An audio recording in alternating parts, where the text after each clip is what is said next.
Halo para Ichibos yang masih suka ketipu ketika belanja di TikTok Shop. Tolong.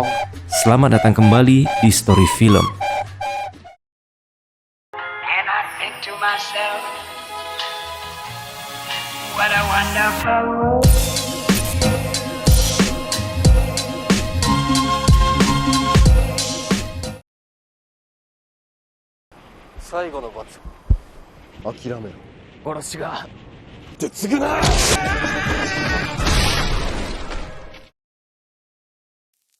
Kali ini kita bakal ngebahas film yang berkaitan dengan acara reuni, tapi ujung-ujungnya malah berubah jadi permainan maut yang gak masuk akal. Bayangin aja, sekelompok mantan teman SD tiba-tiba dipaksa ikut sebuah game yang aneh. Mereka harus menjalankan hukuman satu persatu, dan kalau gagal, konsekuensinya tidak seenteng perkataan yang muncul dari mulut pejabat. Dan usut punya usut, ternyata semua ini berkaitan sama masa lalu mereka sendiri, terutama soal bullying yang dulu mereka anggap sepele. Dan dibalik semua itu rupanya ada seseorang yang diam-diam sudah menyiapkan balas dendam dengan cara yang mungkin gak pernah mereka bayangkan. Dan di film ini kalian akan melihat si Haruka, mantan dari member JKT48 yang ternyata dari tahun 2010. Dia sudah nyebur di film Perkopetan sebelum jiwanya tersesat di Indonesia. Tanpa banyak basa-basi lagi, mending kita langsung aja lanjut ke alur filmnya. Enjoy the video. Di awal film kita diperlihatkan dengan media Jepang yang belakangan ini sedang ramai membahas kasus pembunuhan dan orang hilang. Katanya semua itu dilakukan oleh sekelompok orang yang dulunya pernah jadi korban bullying. Hal itu disampaikan seorang dosen ke para mahasiswanya. Di antara mereka ada Hideaki, bersama pacarnya bernama Rikaku. Suatu hari setelah pulang kampus, Hideaki menerima pesan dari temannya yang bernama Chi. Isinya bilang kalau guru SD mereka dulu, yaitu Torino, ditemukan meninggal karena bundir. Kabar itu langsung bikin Hideaki keinget acara reuni 3 hari yang lalu. Waktu itu nggak ada hal aneh sama sekali dengan si Torino.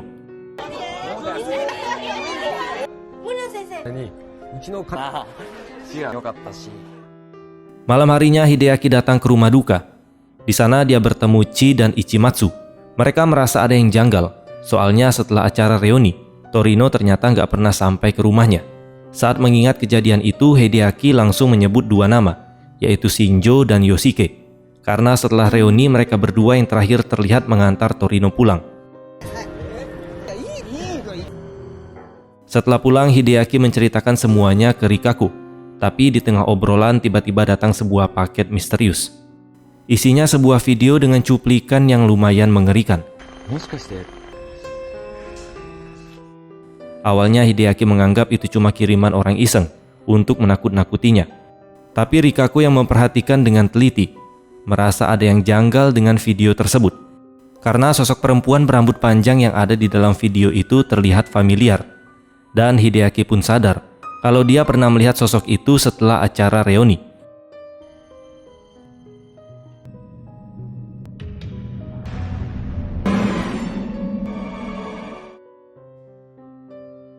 Keesokan harinya Hideaki mencoba melaporkan video itu ke polisi, tapi pihak kepolisian langsung menutup pembicaraan. Mereka menganggap kasus Torino sudah selesai dan dinyatakan bundir. Selain itu, kualitas video terlalu buram untuk memastikan siapa korban yang ada di dalamnya. Kesal dengan respon tersebut, Hideaki pun pergi dari sana. Siangnya dia mendatangi rumah Ichimatsu dan meminta bantuan untuk memperjelas video tersebut.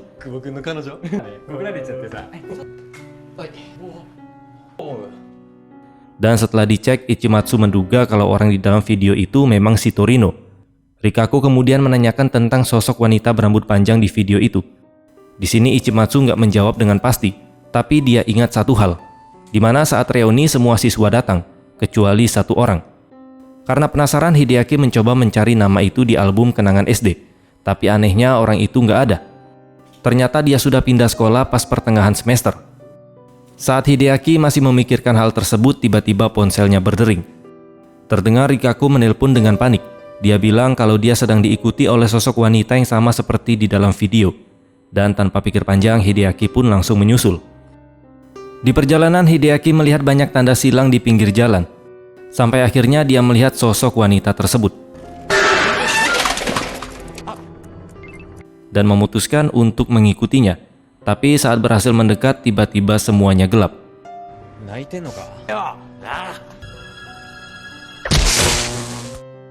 Saat sadar, dia sudah berada di dalam sebuah kotak. Dengan panik, dia pun mengamuk dan berusaha keluar.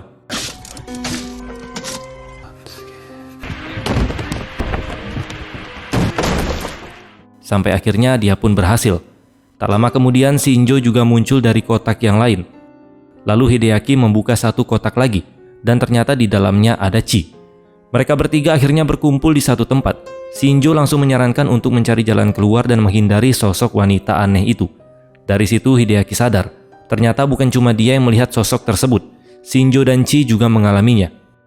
Saat mencoba mencari jalan keluar, mereka sadar semua pintu dan jendela sudah tertutup rapat dengan besi.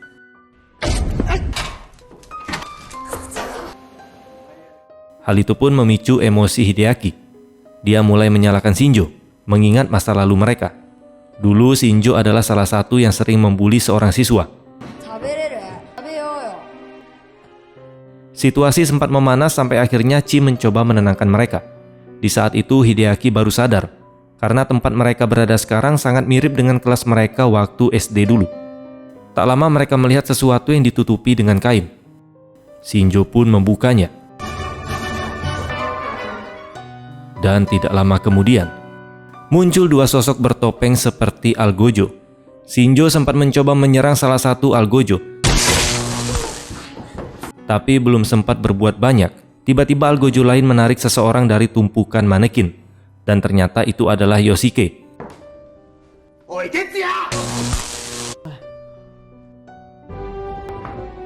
Gak lama kemudian terdengar dari pengeras suara yang mempersilahkan mereka untuk bermain dalam sebuah permainan hukuman.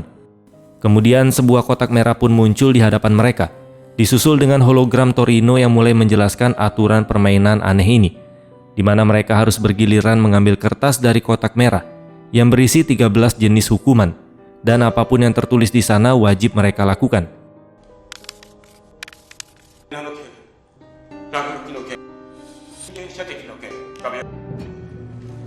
Setelah mendengar aturan tersebut, Shinjo langsung terdiam.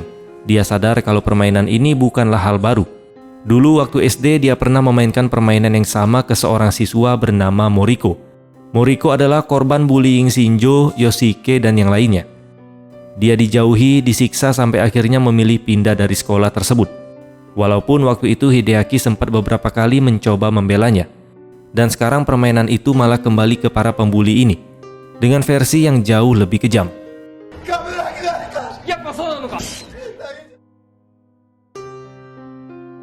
Singkat cerita, permainan pun dimulai.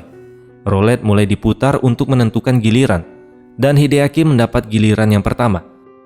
Dia pun mengambil kertas dari kotak merah, dengan hukuman yang terdengar sederhana, yaitu duduk di atas paku payung. Tapi kenyataannya jauh berbeda, karena kursi yang disiapkan dipenuhi dengan paku berukuran besar. Tentu saja Hideaki menjadi ragu, dan Shinjo sempat menyarankan untuk tidak melakukan hal bodoh tersebut. Tapi si Yoshike menolak karena ingin permainan tetap berjalan.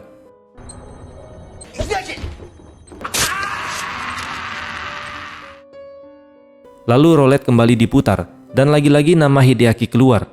Kali ini hukumannya adalah jepitan baju, di mana teman-temannya harus menjepit tangan Hideaki. Namun yang digunakan bukanlah jepitan biasa, melainkan alat yang jauh lebih menyakitkan.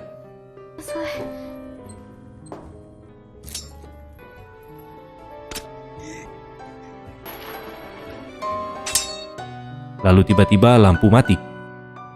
Dan saat menyala, Yoshike sudah menghilang. Di layar monitor terlihat Yoshike berada di ruangan lain yang sama seperti di video sebelumnya. Dia diikat di atas kursi dan disiksa tanpa ampun.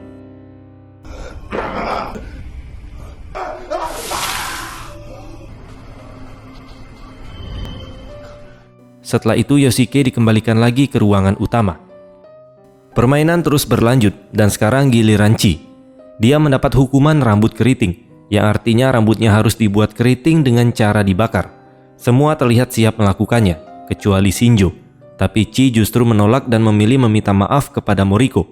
Dari situ terungkap bahwa Chi juga pernah ikut merundung Moriko dengan mengajak teman-teman lain untuk menjauhinya.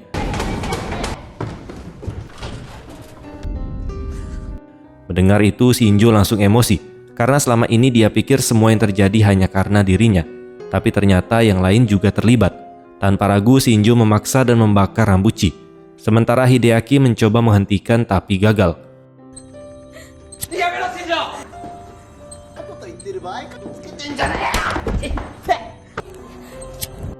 Lampu kembali mati. Dan saat menyala, Chi sudah berada di ruangan lain, yaitu ruangan tato. Hideaki berteriak meminta agar Chi tidak diberi tato tersebut, tapi semuanya diabaikan.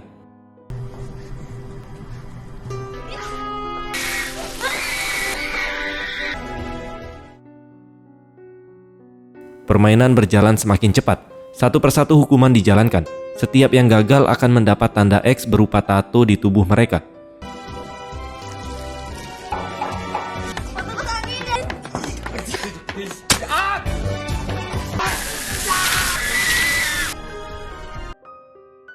Shinjo, Yoshike, dan Chi masing-masing sudah mendapat 2 tanda. Sementara Hideaki selalu menjalankan setiap hukuman yang dia ambil dan terus bertahan. Sampai akhirnya giliran Hideaki lagi. Dia mengambil 1 kertas. Dan kali ini Hideaki menolak untuk melakukannya. Tapi kondisi sudah berbeda, karena 3 temannya mulai kehilangan akal. Mereka memaksa Hideaki untuk tetap menjalankan hukuman tersebut, karena mereka berpikir kalau salah satu dari mereka mati, mungkin permainan ini akan berakhir. Situasi berubah kacau dan mereka saling memaksa. Sampai akhirnya setelah ada perlawanan, Hideaki pun pingsan. Saat dia tidak sadar, satu persatu temannya dibawa ke ruangan tato.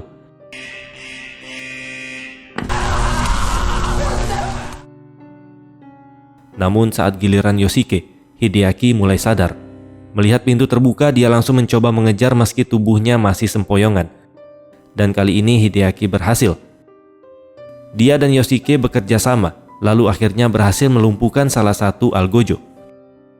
Yoshike meminta Hideaki untuk menyelamatkan Shinjo dan Chi, sementara dia akan mengurus algojo lainnya.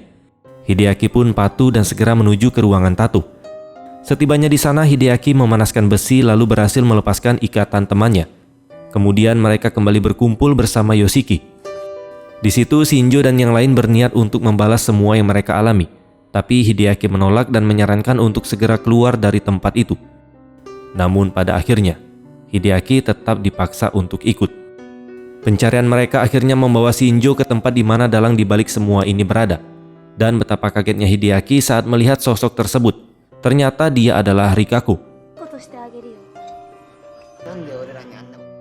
Rikako kemudian meminta Hideaki untuk menolongnya. Tapi Shinjo dan Yoshiki langsung curiga dan menganggap Hideaki bersekongkol. Saat Chi dan yang lain hendak memberi tato pada tubuh Hideaki, tiba-tiba situasi jadi kacau. Shinjo marah dan menyerang Chi, sementara Hideaki dan Rikako memanfaatkan momen itu untuk bersembunyi di sebuah gudang. Di sana Rikako memberitahu bahwa kunci untuk keluar disimpan di ruangannya. Hideaki pun meminta Rikako mengambil kunci tersebut, sementara dia akan menahan Shinjo dan Yoshiki. Namun saat sampai di ruangannya, Rikako justru tidak mengambil kunci tersebut, melainkan mengaktifkan bom yang sudah dipasang sebagai rencana cadangan.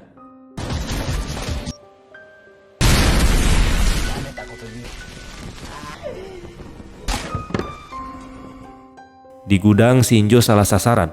Bukannya menyerang Hideaki, dia malah menyerang Yoshiki. Hal itu pun membuat Shinjo kaget dan menatap tubuh temannya dengan penuh penyesalan. Melihat Shinjo lengah, Hideaki langsung menyerangnya. Setelah itu Hideaki kembali bertemu dengan Rikako dan mengajaknya keluar bersama. Saat berada di luar sekolah, Hideaki bertemu dengan Ishimatsu yang mengaku sudah semalaman mencari dirinya. Namun ketika Hideaki mengalihkan pandangan, Rikako tiba-tiba menghilang. Hideaki mulai mencari ke segala arah, sampai akhirnya dia menyadari sesuatu, di mana Ishimatsu adalah salah satu algojo yang mengawasi permainan itu. Karena sudah ketahuan, Ishimatsu pun mengungkap semuanya. Ternyata semua kejadian yang dialami Hideaki dan yang lain adalah rencananya. Dia sengaja membawa mereka ke tempat itu untuk balas dendam atas apa yang terjadi di masa SD dulu. Meskipun Hideaki tidak ikut membuli secara langsung. Namun karena dia membiarkan pembulian itu terjadi dan tidak berbuat apa-apa, hal itu pun tetap dianggap sebagai kesalahan. Ishimatsu juga sengaja membuat semuanya terlihat seolah-olah ini adalah rencana Moriko. Setelah itu Ishimatsu menangkap Hideaki. mengikatnya lalu menutup wajahnya dengan kain, dan membawanya ke atas gedung sambil direkam. 僕だっていじめられたいたずらのせいで家にいてもその恐怖は続くんだ。どういうこと？おい、どういうこと？最後の罰諦めろ。殺しがって償え。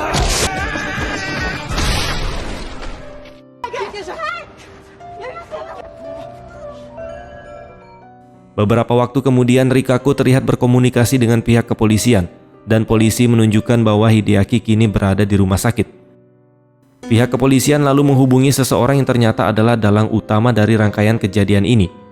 Dia adalah dosennya Hideaki, yang juga merupakan ayah dari Moriko. Mereka memberitahu bahwa keberadaan Hideaki sudah disampaikan kepada Rikako. Singkat cerita, Rikako datang ke rumah sakit dan masuk ke ruangan Hideaki. Di sana Hideaki meminta Rikako untuk tidak terlibat dengan orang seperti Ishimatsu, dan dia berjanji akan melakukan apapun untuk melindunginya. Namun Rikako sepertinya tidak terlalu mendengarkan perkataan tersebut. Dia mengatakan bahwa dulu Hideaki juga pernah mengatakan hal yang sama, tapi semua itu hanyalah kebohongan. Dari sini terungkap fakta bahwa Hideaki juga pernah ikut membuli Moriko, meskipun karena paksaan dari Shinjo.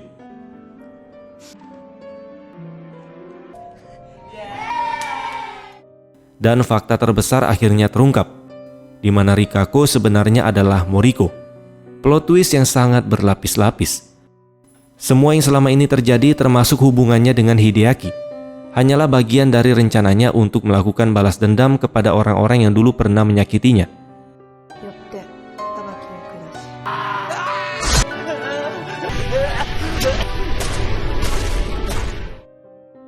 Setelah semuanya terungkap, Rikako pun menerima target yang baru. Dan film pun selesai. Ending yang sangat menjepangkan. Film ini nunjukin kalau hal kecil di masa lalu, seperti halnya pembulian, ternyata bisa berdampak besar di kemudian hari. Apa yang dulu dianggap bercanda ternyata bisa berubah jadi luka yang sangat dalam, bahkan berujung dengan balas dendam yang ekstrim. Di sini kita juga dikasih lihat kalau bukan cuma pelaku yang salah, tapi orang yang hanya diam dan membiarkan semua itu terjadi, dianggap juga punya peran dalam semua masalah ini. Akhirnya semua yang mereka alami adalah akibat dari perbuatan mereka sendiri di masa lalu. Terima kasih sudah menonton dan sampai jumpa di next video.